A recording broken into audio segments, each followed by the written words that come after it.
Evening.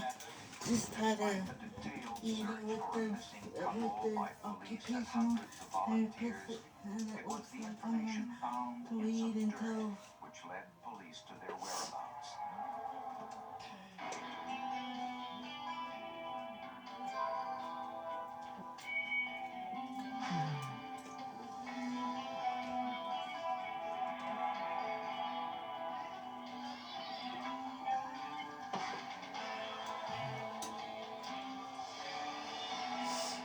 I didn't even get to have a piece of Lori's birthday cake today. Derek and Eileen Severs were a wealthy retired couple who lived a life of English leisure in Hambleton, a small village about a 2-hour drive from London.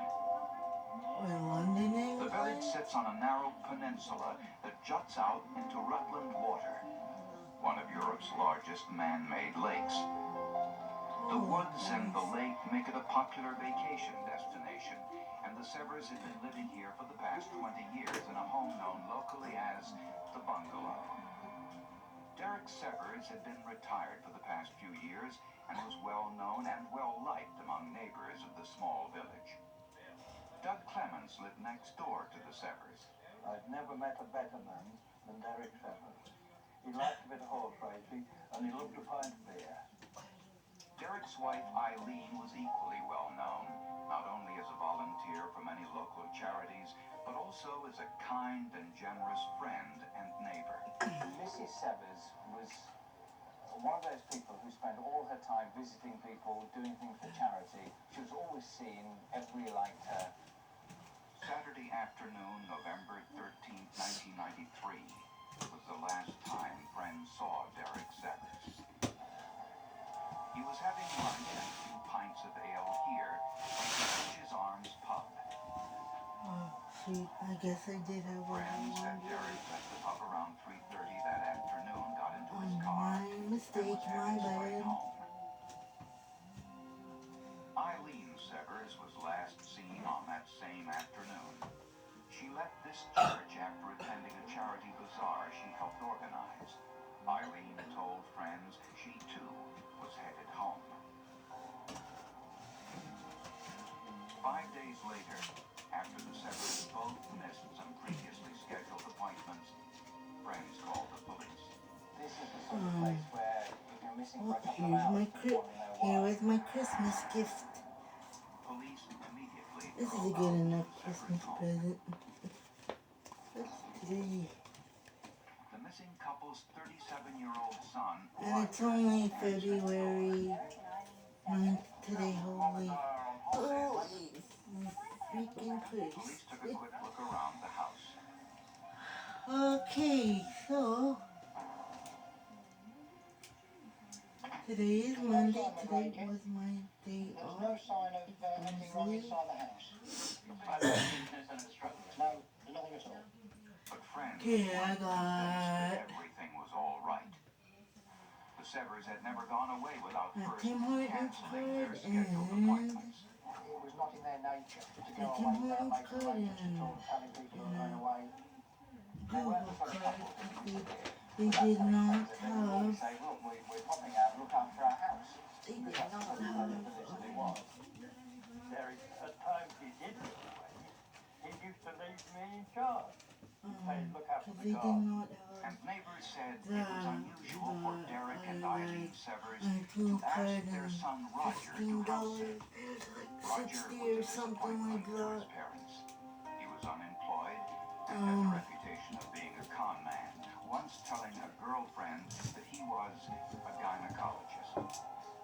When police heard these stories, they decided to take a closer look around the Severs home. What the heck?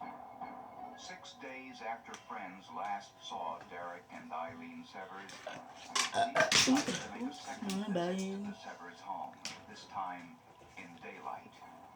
The officers noticed that the backyard had recently been excavated, and there were signs of a fire in the garden. And looking through the windows, we could see this kitchen carpet was missing, but it didn't add up. So we decided that we'd use the police power to go into the bungalow to have a further search. Roger Severs told police that his parents left for London from the Peterborough train station. Police went to the train station, armed with a photograph of the Severs. They asked the employees and regular passengers if they had seen the couple.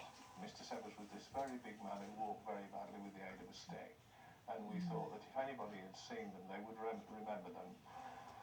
But no one at the train station recalled seeing the Severs, and police found no evidence they even made it to London. Already local newspapers ran headlines about the Severs' mysterious disappearance. The police suspected foul play and decided to conduct a forensic search for blood inside the Severs' home.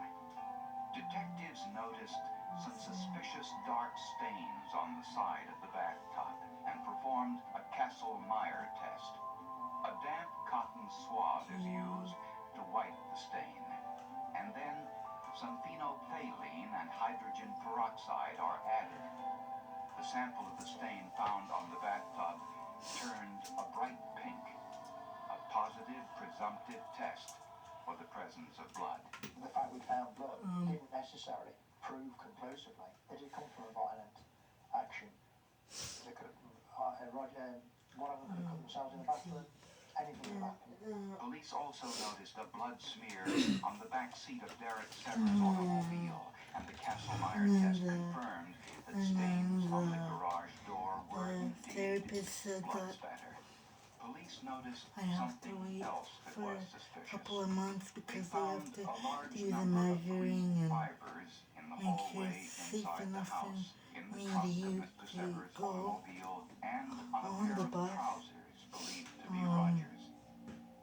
The fibers were an important clue because they did not match any items inside the house. This was an indication I'm not that the sure. source of the fibers had recently been removed. The actual item So I have to wait until a couple of months. It's February. It's February right now. That it's gone with it's part of. She said we The have to do police were more convinced that the Severs had been the victims of foul assessments, play and I suspected guess. that Roger Severs So knew more about his the parents' whereabouts occupational than he was therapist telling came them. today. Investigators believed that Roger Severs was involved with his parents' disappearance, but they had no clue that a crime had been committed and had no hard evidence suggesting where their bodies might be. The search for the So Severs began in I might their own have to wait backyard. for a couple Since it more appeared that months. the gardens had recently been excavated, and there had also been some